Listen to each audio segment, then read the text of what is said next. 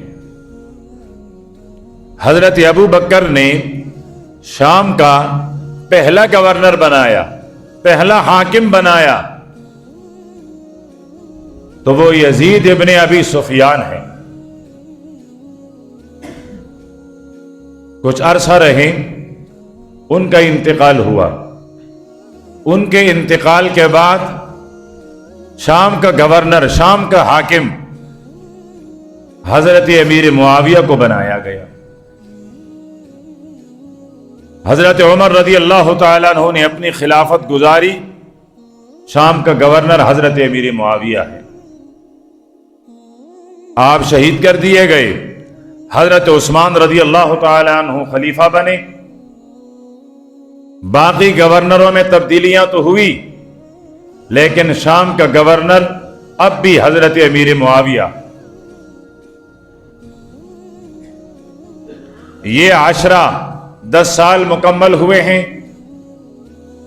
ان میں سے کسی ایک لمحے کے لیے بھی حضرت امیر معاویہ کو معزول یا تبدیل نہیں کیا گیا، بلکہ حضرت عثمان نے اس کو اپنا مشیر بنایا، جس طرح حضرت عمر نے بنائے رکھا تھا۔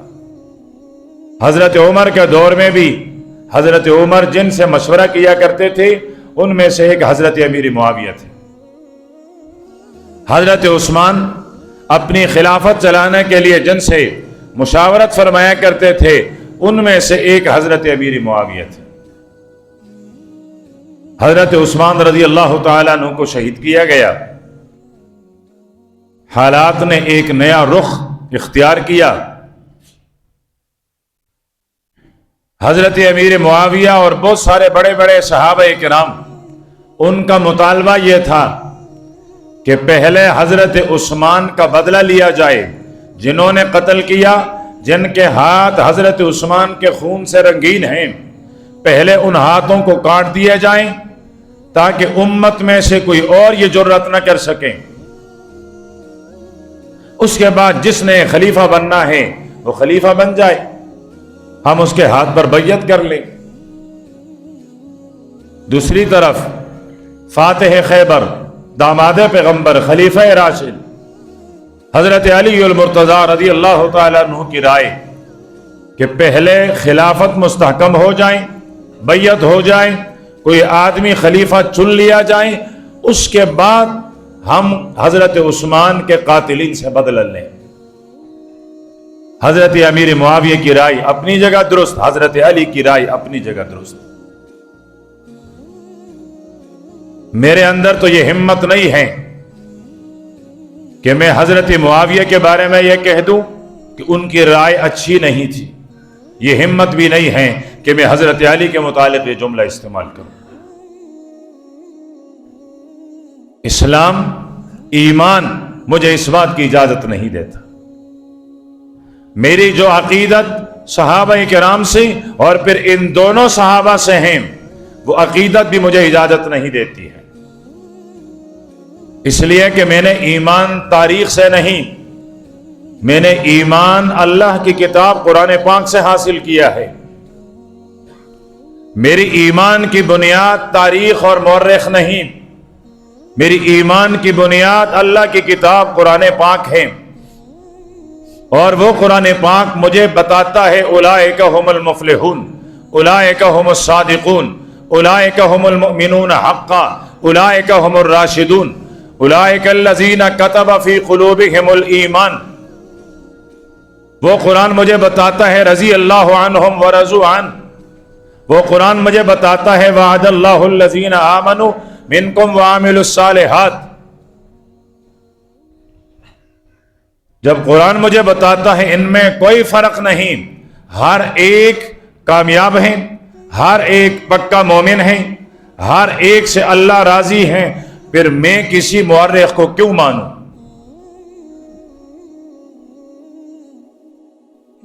بلکہ مورخ کی بات تو دودھ کی بات، میں تو محمد عربی صلی اللہ علیہ وسلم کے حدیث کو بھی بغیر سند کے تسلیم نہیں کر سکتا۔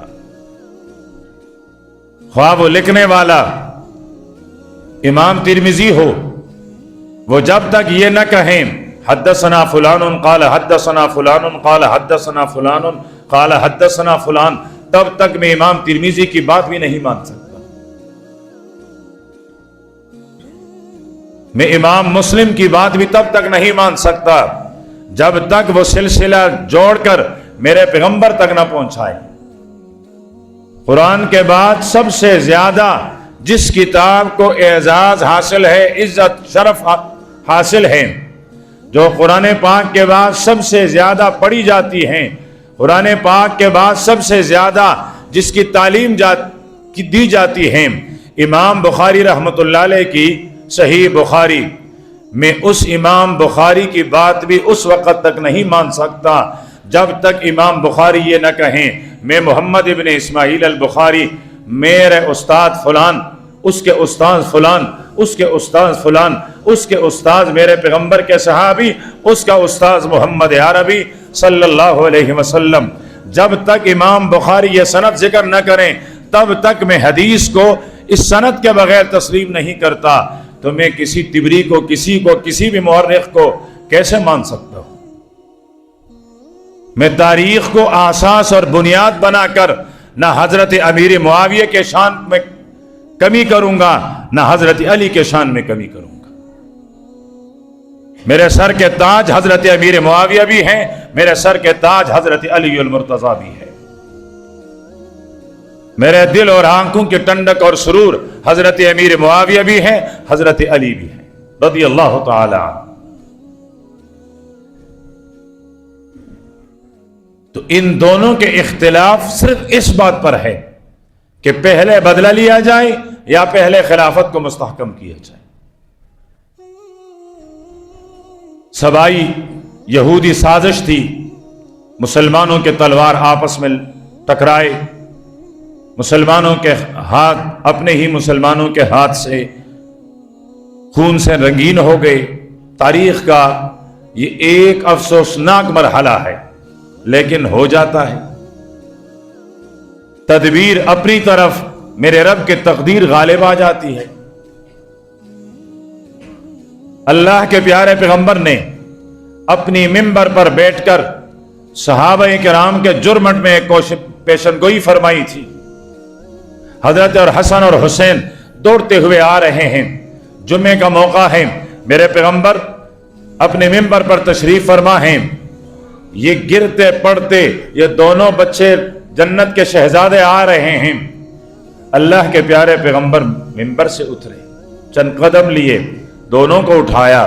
صحابہ کرام نے دیکھا عجیب نقشہ تھا، سر سے لے کر ناف تک ایک نواسہ آپ کے مشابہ، ناف سے لے کر پاؤں تک دوسرا نواسہ آپ کے مشابہ، گویا میرے پیغمبر کے دائیں بائیں بازو میں میرے پیغمبر کا مکمل جسم ہے، آپ کی مکمل ذات گویا آپ کے دونوں بازو میں موجود ہے۔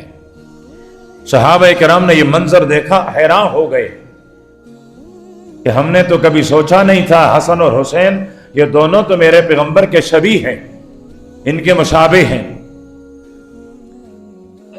پھر آپ نے حضرت حسن کی طرف اشارہ کرتے ہوئے فرمایا، یہ میرا بیٹا، اس کے ذریعے اللہ پاک مسلمانوں کی دو عظیم جماعتوں میں صلح کرائے گا۔ ابھی تک اللہ کے پیارے پیغمبر نے دنیا سے پردہ بھی نہیں فرمایا، اب حضرت ابو بکر کا دور بھی نہیں آیا ہے، ابھی حضرت عمر خلیفہ بھی نہیں بنے ہیں، ابھی حضرت عمر کی شہادت بھی نہیں ہوئی ہے، ابھی حضرت عثمان مسند خلافت پر بھی نہیں آئے ہیں، ابھی حضرت عثمان کی شہادت بھی نہیں ہے۔ 30 سال پہلے میرے پیغمبر فرماتے ہیں، میرا یہ بیٹا مسلمانوں کے دو عظیم جماعتوں میں صلح کرائے گا۔ جب میرے پیغمبر اپنی مسند پر اپنی منبر پر فرمائے مسلمانوں کی دو جماعتیں، پھر مجھے تاریخ کی ضرورت کیا پڑتی ہے؟ پھر میں کیوں تاریخ کا محتاج ہوں؟ جب میرے نبی خود فرمائیں دونوں مسلمان ہیں، دونوں طرف مومن ہیں، صرف مومن نہیں، یہ دونوں مسلمانوں کی عظیم جماعتیں ہیں، خواہ وہ جماعت امیر معاویہ کی ہو، خواہ وہ جماعت حضرت علی کی ہو، خواہ وہ جماعت حضرت علی کے ہو یا میری اور آپ کی ماں حضرت عائشہ کی ہو، پھر مجھے کیا فرق پڑتا ہے؟ میرا ایمان تاریخ پر نہیں، میرا ایمان اللہ کی کتاب پر ہے، نبی کے فرمان پر ہے۔ یہ پیشن گوئی پوری ہونی تھی۔ حضرت علی رضی اللہ تعالیٰ عنہ کی شہادت کے بعد حضرت حسن رضی اللہ تعالیٰ عنہ خلیفہ بنے اور انہوں نے حضرت امیر معاویہ سے صلح فرمائی، اور صلح ہونے کے بعد شرقاً غرباً شمالاً جنوباً پوری امت مسلمہ کا ایک خلیفہ تھا، سارے مسلمان اس ایک خلیفہ پر متفق تھے، اور وہ ایک ہی خلیفہ وہ تھے حضرت امیر معاویہ رضی اللہ تعالی عنہ۔ امت نے جس کو متفقہ طور پر اپنا خلیفہ مانا ہے وہ خلیفہ ہے حضرت امیر معاویہ رضی اللہ تعالی عنہ۔ حضرت ابو بکر، عثمان، علی، ان کی خلافت بھی خلافت راشدہ ہے۔ حضرت حسن کے 6 مہینے بھی خلافت راشدہ میں شامل ہے۔ جتنا یہ خلافت ہے اتنا ہی حضرت امیر معاویہ کے مدت خلافت بھی ہے، بلکہ کچھ زیادہ ہیں، کم نہیں ہیں۔ جن کا ان سب کا ملا کر جتنا خلافت کا زمانہ ہے اتنا اکیلے حضرت امیر معاویہ رضی اللہ تعالیٰ عنہ کی خلافت کی مدت اور ان کا زمانہ ہے۔ میرے اور آپ کے پڑوس تک، چین تک، کابل افغانستان تک، قلات تک حضرت امیر معاویہ رضی اللہ تعالیٰ عنہ کے دور میں اسلام پہنچا ہے۔ مجھے یاد آیا ایک دفعہ معاہدہ ہوا تھا کہ اتنے سال ہم کافروں سے نہیں لڑیں گے۔ ابھی وہ مدت پوری ہونے والی تھی کہ حضرت امیر معاویہ نے لشکر بھیج دیے۔ انہوں نے بہت سارے علاقے فتح کر لیے۔ حضرت امیر معاویہ آگے ہیں، پیچھے سے کسی کی آواز آ رہی ہے کہ وفاءً لا غدر، جو معاہدہ ہوا ہے وہ معاہدہ پورا کر دیا جائے، اس معاہدے کی خلاف ورزی نہ کی جائے۔ حضرت امیر معاویہ نے پلٹ کر دیکھا، آنے والے صحابی حضرت عمرو بن عبسہ ہیں رضی اللہ تعالی عنہ۔ جو آیت تلاوت کی گئی ہے وہ بھی سورہ عبس کی ہے۔ حضرت امیر معاویہ کو آواز دینے والے صحابی حضرت عمرو بن عبسہ ہیں رضی اللہ تعالی عنہ۔ رک گئی، یہ پہنچے، فرمانے لگے ان کے ساتھ معاہدہ نہیں تھا؟ فرمایا معاہدہ تو تھا، وقت ختم ہونے کو ہے۔ فرمایا ختم ہونے کو ہے، ختم ہوا نہیں ہے۔ اللہ کے پیارے پیغمبر نے، اسلام نے ہمیں پابند بنایا ہے، ہم اپنے وعدوں کو پورا کریں۔ تھوڑی دیر کے لیے سوچیں، لشکر کہیں داخل ہو جائیں، علاقے کو فتح بھی کر لیں، کیا وہاں بھی ایک عام آدمی کے کہنے پر لشکر کا سپہ سالار، کمانڈر ان چیف کیا اپنی لشکر کو واپس بلاتا ہے؟ کیا مفتوحہ علاقے لوگوں کو واپس کر لیتا ہے؟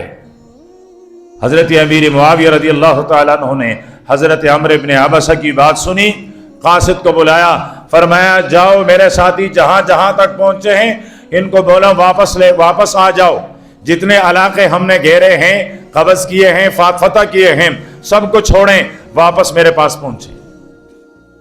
واپس آئے، فرمایا انتظار کریں، جب ہمارا معاہدے کا وقت ختم ہو اس کے بعد حملہ آور ہوں گے۔ بات مجھے اس پر آئی کہ حضرت عمرو بن عبسہ رضی اللہ تعالی عنہ، ان کا مزار، ان کا مرقد آپ کے وطن، آپ کے صوبے سکر میں ہے۔ یہ حضرت عمرو بن عبسہ رضی اللہ تعالیٰ عنہ سکر کے سرزمین پر سو رہے ہیں۔ انہوں نے آواز دے کر حضرت امیر معاویہ کو واپس بلوا کر وہ سارے علاقے واپس کروائے۔ انہوں نے پوچھا مسئلہ کیا ہو گیا، لشکر کیوں واپس چلی گئی؟ بتایا گیا یہ معاملہ ہے۔ فرمایا یہ اپنے دین کے اس قدر لحاظ رکھنے والے ہیں تو پھر ہم بھی ان کے دین میں داخل ہو جائیں، پھر یہ ہمیں بھی مسلمان بنا دیں۔ یہ حضرت امیر معاویہ، امت جانتی ہے تو صرف دو باتیں، کہ یزید کا والد معاویہ ہے اور اس نے یزید کو خلیفہ بنوایا تھا، جبکہ یہ رائے حضرت یزید کے بارے میں ولی عہد کا، حضرت امیر معاویہ کا نہیں ہے، معمر صحابی ہے میرے پیغمبر کا، حضرت مغیرہ بن شعبہ رضی اللہ تعالی عنہ۔ سب سے پہلی رائے انہی کی تھی، یہ ان کا مشورہ تھا کہ آپ اپنے بیٹے یزید کو ولی عہد نامزد کر لیں۔ ٹھیک ہے، اس کے باوجود حضرت امیر معاویہ اس سال چل کر حج کے لیے آئے۔ حضرت عبداللہ ابن عمر، حضرت عبداللہ ابن عباس، حضرت عبداللہ ابن زبیر رضی اللہ تعالی عنہم، بڑے بڑے صحابہ کرام، ان کو بٹھا کر ان سے مشاورت فرمائی۔ ان کی رائے بھی یہ تھی کہ یزید کو ولی عہد بنائے۔ اگر میں یزید پر انگلی اٹھاؤں تو وہاں حضرت عبداللہ ابن عباس پر انگلی اٹھتی ہے، وہاں حضرت عبداللہ ابن عمر پر انگلی اٹھتی ہے، اور میری انگلی حضرت عبداللہ ابن عمر پر نہیں اٹھ سکتی ہے، حضرت عبداللہ ابن عباس پر نہیں اٹھ سکتی ہے۔ میں نے عرض کیا میں تاریخ پر ایمان رکھنے والا نہیں، میں رب کے کلام پر ایمان رکھنے والا ہوں۔ مجھے جو رب کا کلام بتائے گا اور میرے حبیب کا فرمان بتائے گا وہی میرا ایمان ہوگا۔ میرے نبی نے مجھے فرمایا ہے اللہ اللہ فی اصحابی، خبردار خبردار میرے صحابہ کے بارے میں میرے رب سے ڈرتے رہنا۔ مجھے میرے نبی نے ارشاد فرمایا کہ یہ آسمان ہدایت کے چمکتے ہوئے تارے ہیں، آپ نے اگر ایمانی روشنی حاصل کرنی ہے تو صحابہ کرام سے حاصل کریں گے۔ میں صحابہ کرام کو تاریخ کے صفحوں پہ تول نہیں سکتا، تو یہ ہمیں تاریخ نے بتایا ہے۔ اور دوسری بات تاریخ نے بتائی کہ جی امیر معاویہ حضرت علی کے مقابلے میں تلوار لے کر میدان میں آئے تھے، ایک اتفاقی حادثہ تھا، ہو گیا، لیکن اس ایک حادثے کی وجہ سے میں حضرت امیر معاویہ کی 20-22 سال کی حکومت کو نظر انداز تو نہیں کر سکتا۔ میرے نبی نے ارشاد فرمایا تھا میرے امت کا سب سے پہلے وہ دستہ جو سمندر میں سے ہو کر جا کر لشکر کشی کرے گا، جہاد کرے گا، فرمایا وہ جنتی ہیں۔ وہ پانی میں سمندر میں چلنے کے لیے بحری بیڑا بنانے والا حضرت امیر معاویہ، اس پر سفر کرنے والا امیر معاویہ، اس لشکر کی قیادت کرنے والا امیر معاویہ، جس کے لیے میرے نبی نے ارشاد فرمایا یہ جنتی ہوں گے۔ مجھے صرف 2 باتیں یاد ہوں اور حضرت امیر معاویہ کا جنتی ہونا نہ یاد ہو۔ جس امیر معاویہ کو میرے پیغمبر نے دعا دیتے ہوئے فرمایا تھا اللہم اجعلہ ہادیہ، اے اللہ میرے معاویہ کو ہدایت یافتہ بنا، مہدیہ، اوروں کے لیے ہدایت کا سبب اور ذریعہ بنا، میں اس امیر معاویہ کو تاریخ کے صفحے پہ تولوں جس امیر معاویہ کے لیے میرے نبی نے دعا فرمائی تھی اللہم علمہ الحساب، اے اللہ میری معاویہ کو حساب کا علم عطا فرما، وقہ العذاب، اور فرمایا میری معاویہ کو عذاب سے محفوظ فرما۔ دونوں جہانوں کے سردار پیغمبر کی زبان رسالت اور نبوت سے نکلی ہوئی دعا حضرت امیر معاویہ کے لیے۔ لیکن آخری بات خلاصے کے طور پر، پھر وجہ کیا ہے؟ امت کے نظروں میں حضرت امیر معاویہ کا مقام کیوں گرایا گیا ہے؟ حضرت امیر معاویہ کا شان کیوں گھٹایا گیا ہے؟ وجہ کیا ہے؟ مقابلے میں اسلام کے مقابلے میں یہودیت آئی، حضرت امیر معاویہ محافظ بن کر آئے۔ اسلام کے مقابلے میں نصرانیت عیسائیت آئی، امیر معاویہ محافظ بن کر آئے۔ اسلام کے مقابلے میں سبائیت آئی، امیر معاویہ محافظ بن کر آئے۔ اسلام کے مقابلے میں رافضیت آئی، حضرت امیر معاویہ محافظ بن کر آئے۔ یہ ایک قصور تھا کہ جو فتنہ بھی اٹھا اس فتنے کا مقابلہ کیا ہے، اس فتنے کے سرکوبی کی ہے، تو پھر ایک منظم پروپیگنڈے کے ذریعے امت کے نظروں سے حضرت امیر معاویہ کا شان گرا دیا گیا۔ لیکن میں نے عرض کیا صحابہ کرام کو تاریخ کے صفحات پر نہیں، قرآن پاک کے پاروں میں تلاش کریں۔ صحابہ کرام کی شان ہمیں قرآن پاک کے پاروں سے ملتی ہے، اور میرے نبی نے ارشاد فرمایا تھا یہ آسمان ہدایت کے تارے ہیں۔ تو 22 رجب کو حضرت امیر معاویہ کا وفات کا دن ہے۔ اس دن بھی ایک عجیب رسم چلتی ہے۔ 22 رجب اگلے جمعے سے پہلے آئے گا، چلو پھر عرض کر لیتا ہوں، ورنہ میں وہ تفصیل سے اس پر عرض کر دیتا۔ 22 رجب کو میرے اور آپ کے گھروں میں بھی ایک خاص قسم کا کھانا پکتا ہے، اور پھر وہ خاص قسم کا کھانا گھروں میں تقسیم ہو جاتا ہے۔ کہتے جی یہ رجب کے کنڈے ہیں، یہ رجب کے کنڈے کاسے ہیں۔ یہ 22 رجب دزبر کی 2 اجتماع، یہ کس چیز کا کھانا ہے؟ کہتے جی حضرت جعفر صادق رحمہ اللہ۔ دیکھیں میں نے نہ لفظ امام لگایا نہ میں نے رضی اللہ عنہ لگایا، اور میں جس طرح امام ابو حنیفہ رحمۃ اللہ علیہ کو مانتا ہوں، جس نگاہ سے امام ابو حنیفہ کو دیکھتا ہوں، اسی نگاہ عقیدت سے جعفر صادق کو بھی دیکھتا ہوں رحمہ اللہ۔ لیکن عقیدہ عقیدہ ہوتا ہے. کہتے ہیں جی وہ بیمار ہو گئے تو اس دن انہوں نے بیماری سے غسل کیا، صحت یاب ہوئے، ہم اس خوشی میں یہ کھانا تقسیم کرتے اور کھاتے. تاریخ میں ان دنوں میں رجب کے 22 تاریخ کو حضرت جعفر صادق نہ بیمار ہوئے نہ صحت یاب ہوئے. ایسا کوئی واقعہ اس کی زندگی میں نہیں ہے. پھر کہتا نہیں جی یہ ان کے پیدائش کا دن ہے، ہم ان کے پیدائش کے دن پر یہ کھنڈے تقسیم کرتے ہیں. دیکھا گیا ان کے پیدائش بھی نہیں ہے، یہ ان کے پیدائش کی تاریخ بھی 22 رجب نہیں ہے.